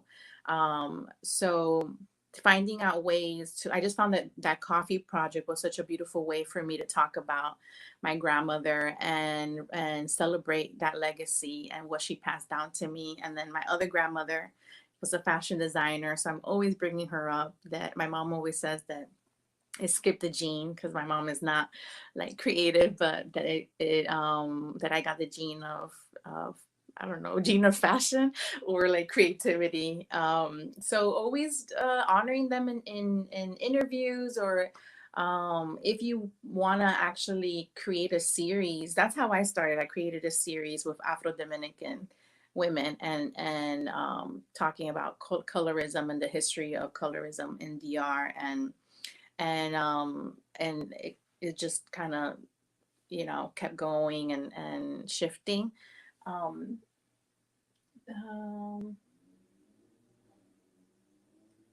How do I envision AI fashion in relation to fast fashion and climate issue? That's a great idea. So because I have a background professional in fashion, and I worked for so many different, I worked for fast fashion, mass fashion, high end. Something that happens a lot is wastage, fabric wastage. It is horrible. And one of the ways that I see AI fashion and 3D fashion changing that is by shortening the sample supply lifespan. So basically, when you design something, you need a sample, and the sample is in the fabric. And then you put that sample on the model. Oh, I need to make changes to it. So you request another sample. And then that sample is fit 1. And then you fit that. Oh, it doesn't work. Oh, we're going to need another fit. And it's just like because I work from home, I have bins of fit samples that I don't know what to do with them. And it's so much waste because they're not perfect. and they're just adding to the landfill. And one of the ways I see AI fashion helping, I already see it, I mean, even with clients, is that AI fashion is so accurate to how it will look like without you having to make a sample, that the buyers can actually buy straight from that AI fashion, sketch. Also, because of 3D, you can fit your using AI, you can actually put the measurements of the fit model on the computer, so that when you create a fit sample, it probably is perfect and you don't have to keep refitting. So I think from a landfill part of it, I see that being a solution where there's less fabric wastage. Because I've traveled, and unfortunately, there's just so much warehouses overseas that are just unfortunately full of fabric that are too old to sell, too old to use up. Yeah. So I think I skipped a few questions. Hold on a second. I'm trying to do both over here.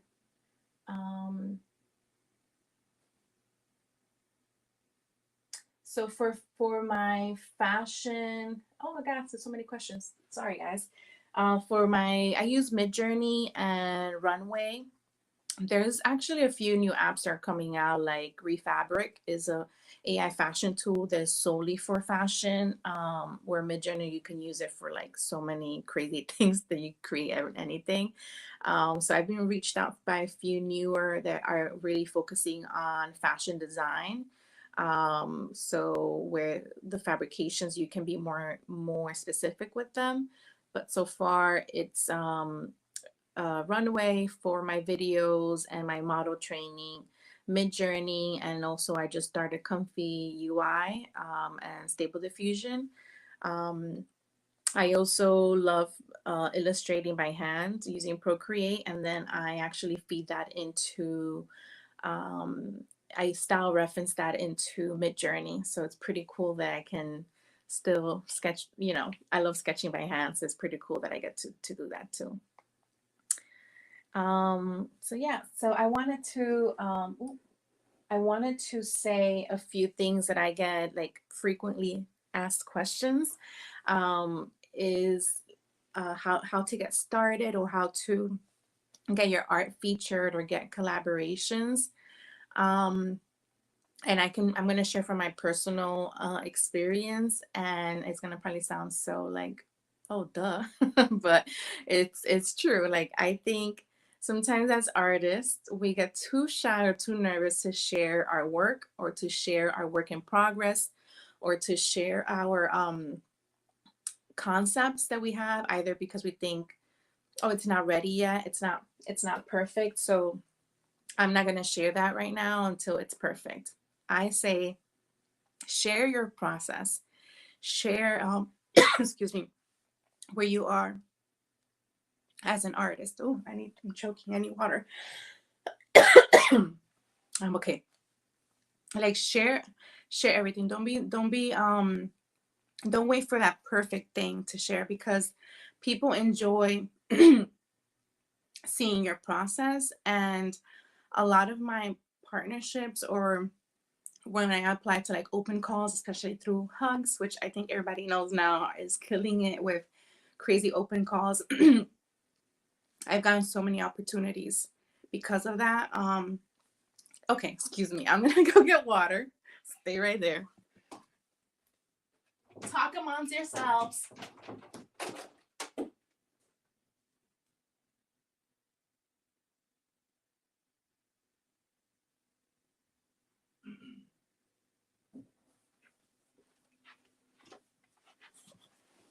I'm back. Cut and action. So share your imperfections, share your your whips, share like, hey, this is what I'm working on. Don't be afraid, like no one's gonna take your idea, hopefully that. Share like how you're doing it. I believe that the more we share like our resources, I believe in energy, so I believe that comes back to us. and having like an abundant mindset and not scarcity. Like if I share this, then it won't be enough for me. No, there's so much. There's so much, so many things, and no one can do it like how you can do it. No one can replicate your voice, your DNA, your your uniqueness, and that's the whole point of like the art of self-embrace. And I would say share. I do share like on Instagram. I don't stay stuck on just sharing on X. I tweak my work so that it applies to Instagram. I even do TikTok. I also share things that I like that I'm having fun with. Apply to open calls, the ones that align with your work, but also I've done open calls that that align with like an idea I had, and the open call kind of incentive, like it encourages me, like it pushes me, like, oh, now I have a reason to keep going with this idea. And most of the time those are the ones that get picked. The L'Oreal was like abstract that I was playing around with already. I had created a video for it, and I was like, oh cool, abstract, I have this here. And I decided to show it for that open call, and I got it. So meaning like don't put yourself in a box. Keep experimenting, keep having fun. And with Web3, something that I wanted to say is that we're all artists. And sometimes we say, oh, I'm a web artist in Web3, but we're artists without, we don't need to hold on to Web3 or I'm an artist on Instagram. Or, no, we're artists, and opportunities are going to come and align because of that, and not necessarily just because we're in Web3.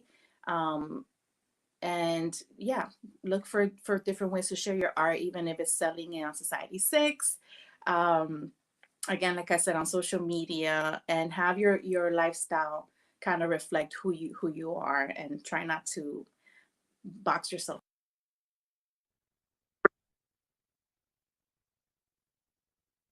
Hey everyone, my name is Mel, and I am so excited to be here with you today. I want to start by thanking the awesome ladies at Audacity for giving me the opportunity to have this session and share a little bit about my journey with all of you. Let's get started. So this session is titled Life's Palette of Healing and Hope, because if I had to give a title to my Web3 and art journey experience, that's what I would call it. I hope that through this session and by sharing some of my personal experiences that I am able to help the other artists out there. So here are 3 things about me.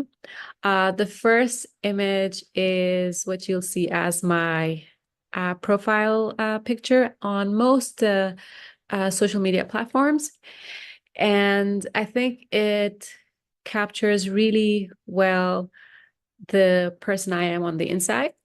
I'm a very private person, and so you won't see a lot of photographs of me on social media.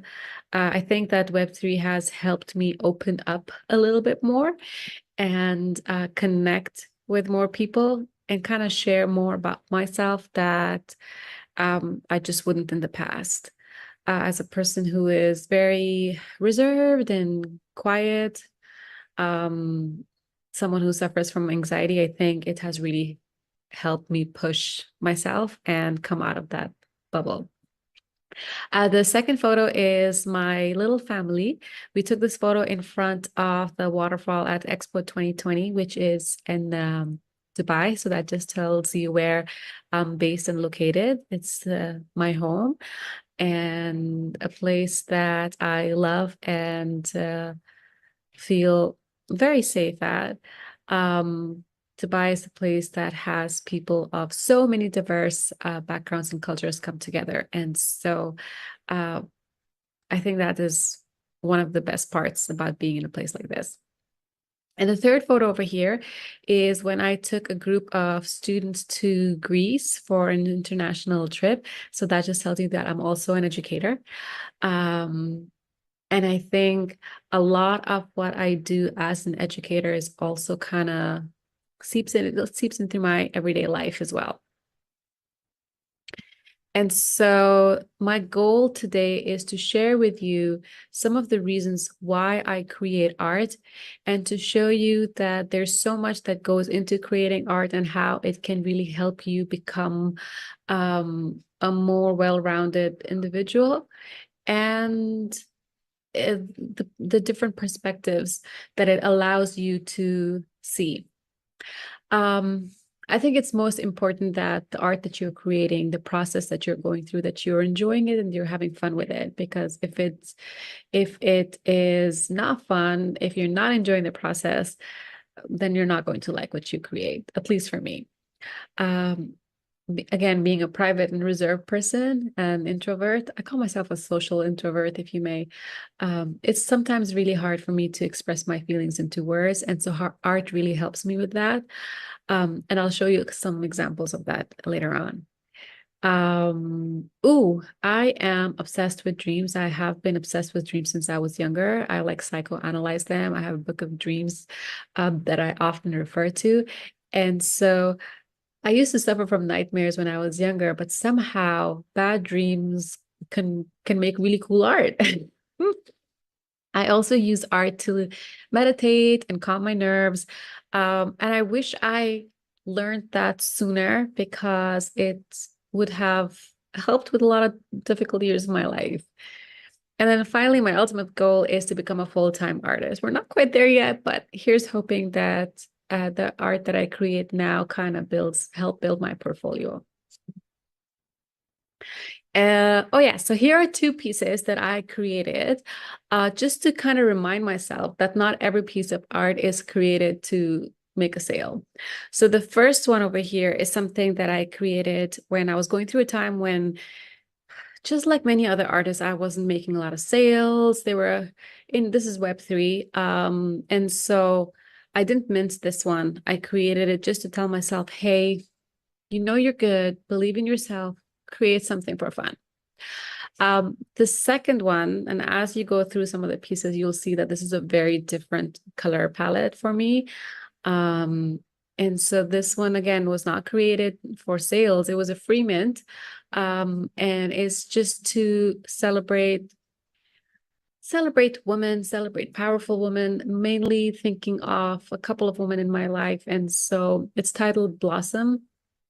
And the goal was to capture in this image, not just the beauty of these women, but how such amazing individuals they are, and how they give back to their community, they pay it forward, and without expecting anything back in return. So this was dedicated to them. This is an example of kind of channeling the negativity around you, the obstacles, into something positive being art. You'll see that if you really think and dig deeper into it, both these artworks have a deeper meaning, and they come from a place of darkness, I would say, but my color palette kind of doesn't shout that out. The first one actually is an animation, but I couldn't play it during this presentation. I tried, but technology was not being helpful. So if you are interested in seeing that, you can head over to my Twitter and find it over there. Artists use symbols, sometimes little Easter eggs hidden here and there within their artwork. And I think sometimes we do it subconsciously, sometimes it's more intentional, sometimes it's more apparent. And through this, we share our little experiences. A person like me does it without sharing, without oversharing. And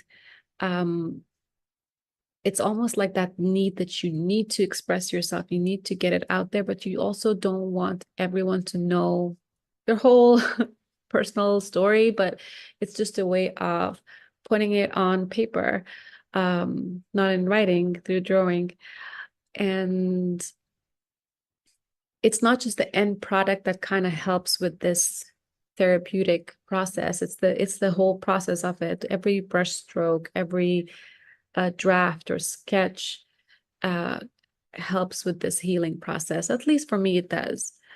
And so what I have learned about myself is that when I was younger, I used to create more spontaneous art, whereas now it's a lot more planned, and where I do multiple sketches and I do drafts and compositions that are detailed. I really think about the color and the palette and the strokes a lot more. And when I do compare the art that I created back then, I say back then, a few years ago to now, I wish I continued to take the same risks that I did back then, and I wish I continued to be as brave. And so that's what I'm trying out right now, to take more risks with my art and to celebrate and not just focus on the negative sides. I force myself to create pieces like this where I celebrate my achievements, my little milestones, goals that I have achieved, and to celebrate others, specifically women. So the first one is, if I had to summarize it in one word, I would say self-love. And the second piece here, I created for the Philippine blockchain event that took place last year. And it's dedicated to the 3 Filipinas in my life. Living in a place like Dubai with so many diverse backgrounds and cultures and people coming together, I have the opportunity to have a lot of Filipino friends. And one thing that I did that I admire about them is that even in moments of, hardships, they somehow seek and follow and spread joy and happiness. And I really, really, really appreciate that about them. Another thing that creating art has helped me with is to learn and grow. So these 2 pieces were created using AI, and I thought that I would be the last person to explore AI and that it was cheating. But I have to say, I've had so much fun with it. It's a lot of prompting and then prompting some more. But I used Midjourney to create both of these, and then I put it in Procreate and add my final touches. And these were both dedicated to my sisters, because I have one sister that has a dog, and I have another sister who has adopted and rescued and adopted 4 cats. So these were dedicated to my sisters, using AI, learning, growing, really putting myself out there and trying out new things.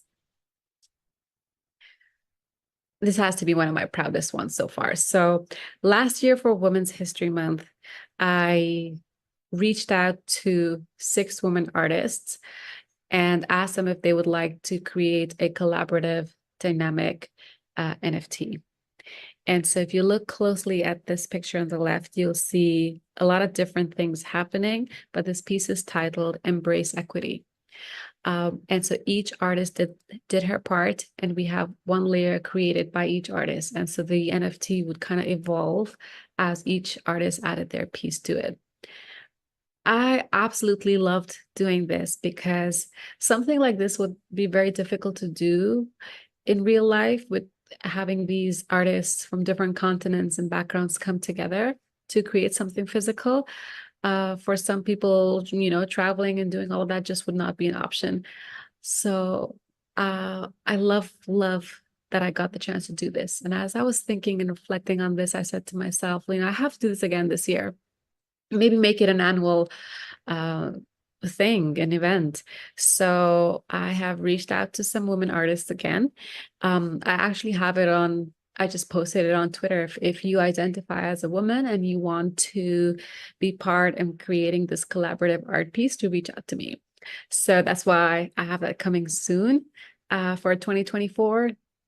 Maybe I'd say a week and a bit after this conference.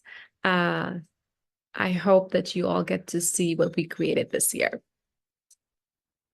So here's a QR code that will take you to my On Cyber gallery. The way that I've organized my gallery is so that half of it is kind of all the work that I have collected over, not all the work, I would say work that that really has inspired me. When I joined the Web3 space, my main goal was to sell art. And so I just wanted to sell art. I wanted to have my art in as many wallets as possible. And then somehow along the way, I ended up collecting more art than selling. So I wanted to also highlight all those artists that I collected work from. So half of my gallery is dedicated to them, to celebrate them. And the other half is my work, both minted and unminted. And that is all. So thank you so much for spending some time with me today. I would love for you to connect and pop in and say hello. I have my socials over here, and I really look forward to hearing back from you. Thank you and bye.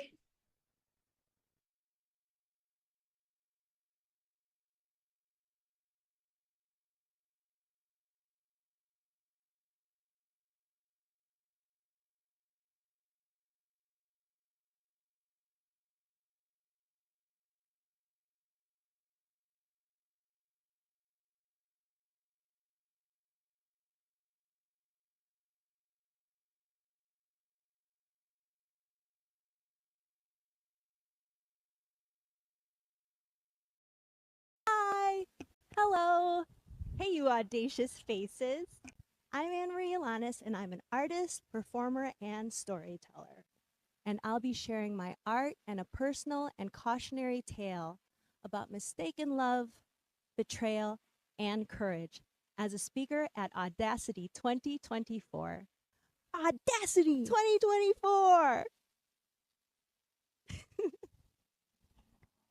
Hey y'all, Heather Parody here, and I am so excited to be joining you this year at the AWEDACITY conference. Last year was so powerful, and this year's theme on dreaming bigger, setting audacious goals, and having the courage to take action on them, man, it gets me all kinds of fired up. So can't wait. Tomorrow, I'm speaking at AWEDACITY 2024 Virtual Women's Empowerment Conference.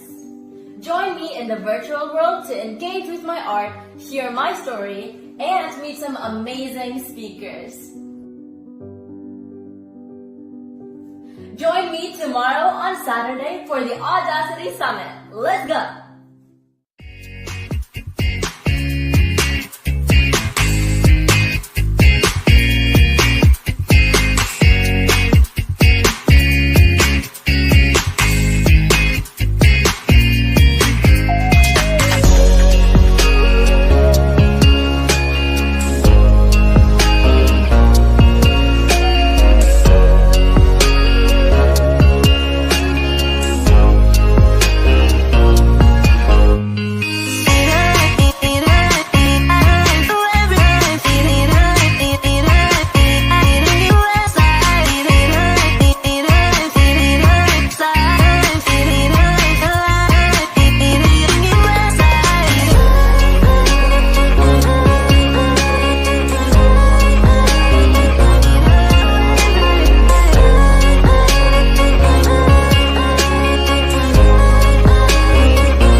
you tell us what is audacity in your own words? Oh my gosh.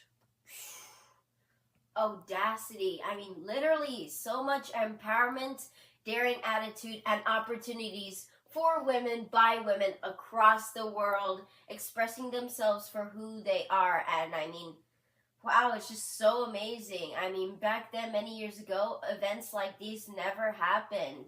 But nowadays, they are, and women deserve to rule the world. Men have had their share. I mean, bye-bye, boys. Women are gonna take their own stand. I mean, bam, they're knocking down doors.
my name is Bethany and I am a 13-year-old Australian artist.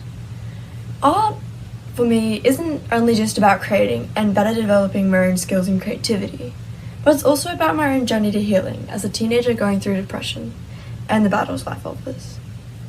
Art for me is an escape from my reality, allowing myself to put my feelings on paper, whilst providing people with an insight into my emotional and physical well-being. I feel personally, for myself, I've gone through a lot over the past few years, and it was just at one stage when I finally turned towards art. I struggle expressing my own emotions, and art just seemed to allow me to do that without the need for any words or explanations, as it was all there on the canvas. Art is an important part to me, and I don't know who I would be or where I could be without it. But if there is one thing I have learned so far whilst in the midst of my journey, is that it's okay to forget who you are, and it's okay to feel empty or lost, disconnected, happy or sad, and even uninspired. Because in the end, something will grow, and that something is you. The prize is in the process. A quote that I often remind myself of. Sometimes on this journey, we forget all of the things that we're doing along the way, the things that we have accomplished, the things that we still have left to accomplish. We forget our why. So sometimes you need to just take a step back. You need to reset yourself. You need to remember who you are. You need to remember why you are on the path that you're on. And control the controllables. If you don't like something, change it. If you can't change it, change your mindset. Push, dig deep, find the grit, and just keep going. Hello, I'm Suze, and I am an art lover. I am an art educator, an art collector, and an art enthusiast. I am excited to be a part of Audacity's 2024 Women's Summit and sharing a little bit about my passion with you. I think that a lot of folks come into Web3 and NFTs with little or non-existing knowledge of art history, and that basically spurs me to create art history videos that show the relevance between what happened in the past and what is happening today with digital artists. I am also incredibly passionate about making sure that people from underrepresented communities get their share of the pie. Hello, I'm Rose Jade, a California-based watercolor artist who embarked on my artistic journey in August of 2022. Though I had nurtured a lifelong passion for the arts, it was the world of Web3 and NFTs that finally inspired me to bring my creativity to the public. Self-taught, self-realized, and self-actualized, I believe art is a journey towards self-improvement. I am excited to take part in the Audacity Conference for the second year in a row to celebrate and connect with other women in Web3 who dare to create our own paths of success. My name is Rika, also known as Nibianism on Twitter, and I am a hyperrealist artist from London. I specialize in creating custom portraits for people, and my artwork occasionally explores surrealism. I also come from another artistic background of prosthetic design and always find ways to use my artwork to inspire and make people feel good. I hope to continue using my craft to change the artistic world, and I often try to symbolize women, especially BIPOC women and men, in my artwork, as I do find that they tend to be underrepresented in the artistic world. My main medium is pencils, and I use it as a form of my own expression, as pencils have a special place in my heart and will always remain despite any artistic craft I may decide to explore in future. Hi, I am Katie Johnson, and I am an artist in the digital and physical realm, and I am obsessed with geometric shapes. I love to create patterns that move across a page. that are also calming at the same time. That's fun to me. I think if I needed to give some advice to my younger self, I would say go read Rick Rubin's book on being creative. It is chock full of information, wisdom, motivation. It's something that I will refer to countless times. It's so great. The other thing I would say is get a community together of other artists. You need a hype crew. You need people to motivate you when you're not feeling motivated, when you're creatively blocked, potentially. It happens to all of us. And have people that you can just bounce ideas off of that understand what you're going through. So those are the two bits of advice I would give to other artists, to myself as well, probably talking to me more than anyone. And create. Always be creating, constantly create. You do it for you. Release it into the world if you feel like it, and don't if you don't. But continue to create. We need art. Thank you. Hello everyone, my name is Leah and I'm thrilled and grateful to have been invited for this chance to share a message with women across the globe. I hope that my words will reach lots of diverse women across different backgrounds and perspectives. Today I am feeling incredibly blessed to be a part of the online art community. It has been a little over a year since I joined this space, and since then I have met so many incredible women here. In the digital art community, it has always felt like there's a place for everyone. If you want to make friends here, you can. It's a really wonderful opportunity to find acceptance and a place to belong for you and your art, no matter your background. Another wonderful thing about the AI art space is that there are a lot of women here. Perhaps still not as many women as men, but we're working on it. As female artists have powerful voices that support and uplift each other. I see it happening every time I log on, and it is so inspiring. I try to be one of those voices myself. I see so much breathtaking talent in our works. I hope to continue to see an increasing amount of women posting art and supporting each other in 2024. Let's grow our amazing online art community even more. My name is Tariro Dorcas Matibiri, and I'm here today to share my story with you. On the 16th of January, my husband was involved in a tragic accident that left him fighting for his life. The doctors told me that he was going to be quadriplegic from the neck down for the rest of his life. In addition to that, he couldn't see, he couldn't talk, let alone tell us how he was feeling. Between the 16th of January and the 4th of September when he passed away, I went through so many things. I was in a foreign land, raising our 3-year-old son, earning less than $1,500 and just trying to figure out how I was going to make things work. I needed to move to a cheaper apartment so that I could manage my expenses. And I just didn't know where to start. Thankfully, in that season, God showed himself as Jehovah Jireh, a provider, and a community of divine appointments showed up. There were those who prayed with me and prayed for my husband. There were those who brought groceries so that I didn't have to worry about groceries. There were those who assisted with legal advice, pro bono. And then there were those who helped pay his medical bills in addition to covering repatriation costs from Qatar to Zimbabwe. Now, I don't know what challenges you are facing in your storm, and whether you're married or single or just trying to figure things out. But what I will tell you is this. Whatever slippery slope you are facing, hold on and move forward. God is still writing your story. You are not alone. Hi, I am Shalina Kimji, an artist and a chartered accountant, born and bred in Tanzania.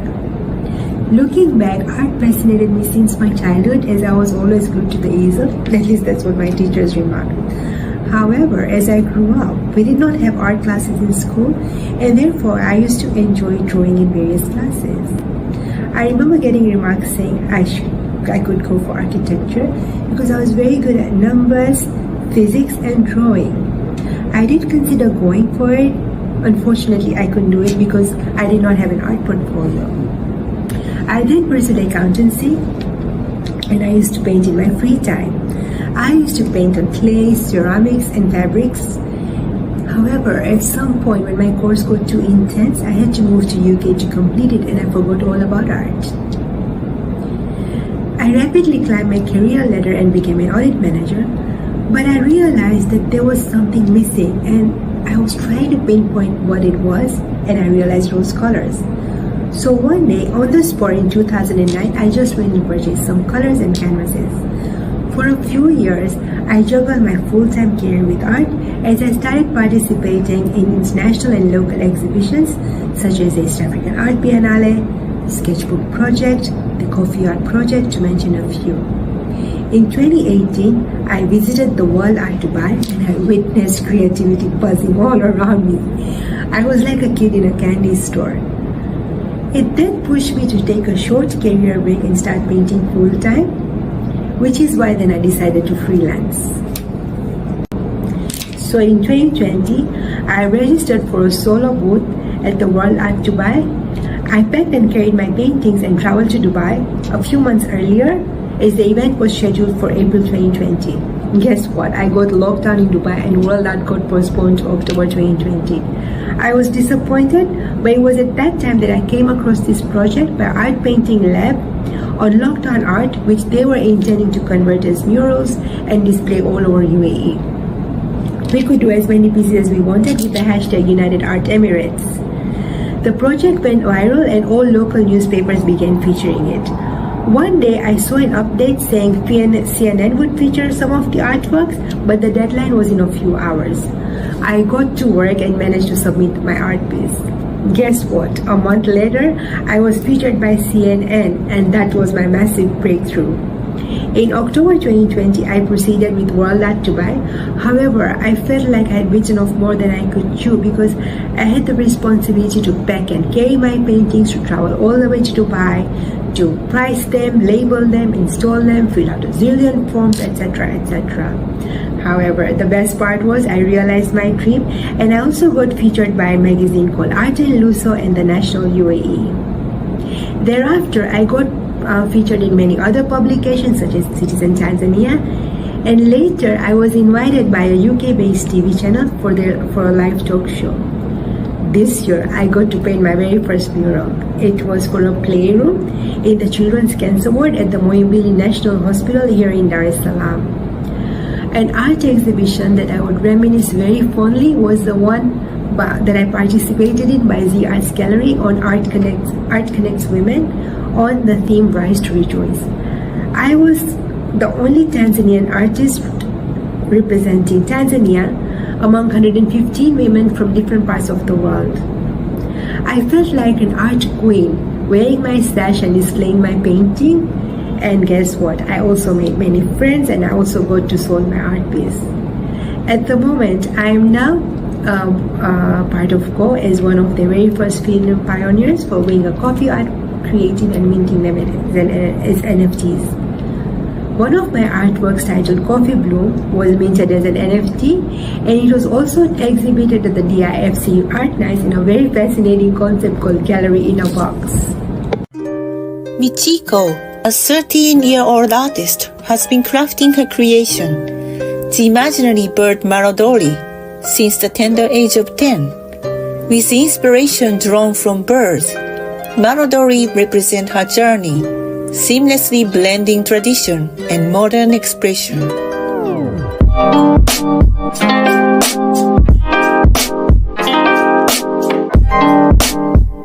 Being Michiko's mom and Marodori's project manager, I find great excitement in presenting her art to the world. My focus extends to managing metaverse projects and business initiatives, ensuring Marodori transcends boundaries, delivering a distinctive artistic experience globally. In ancient Japan, amidst the prosperity of the Heian era, as the imperial court in Kyoto, aristocrats painted eyebrows to symbolize and express their nobility. Marodori incorporates this historical practice into his unique design. Marodori Stories NFTs bridge the gap between the traditional and the digital, creating a new dimension of art ownership.